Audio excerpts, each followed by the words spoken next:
Hey everybody,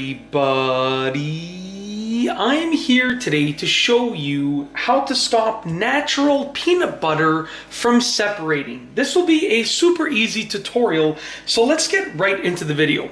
First and foremost, I just want to show you this container of natural peanut butter that has been sitting in my cupboard for probably about 3 or 4 months, give or take. And if you look at the top here, you can see that there is all of this sort of like oil at the top, and then there's this really thick peanut butter at the bottom. And this happens with natural peanut butters quite often.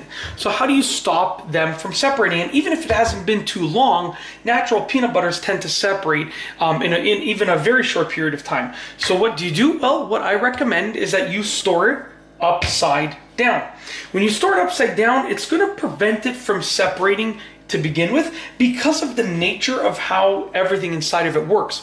But to even further prevent separation, what I recommend is that you alternate the way that you store it. So if you're going to leave it for an extended period of time, you should store it upside down. Obviously make sure that the lid is really tightly sealed because you don't want any leakage. But then the next time that you use it, store it right side up. Then the next time that you use it, store it upside down. The next time that you use it, store it right side up, and continue doing that.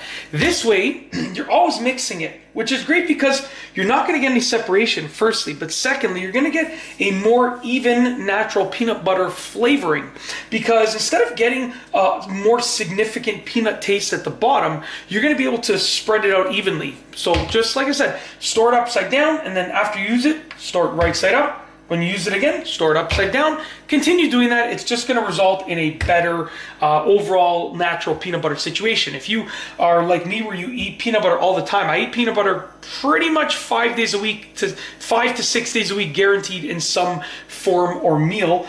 So it's a really good habit to get into. That's it. If you like this video, please be sure to give it a thumbs up. Let me know what you think down below as a comment. And of course, be sure to subscribe for more great videos just like this one.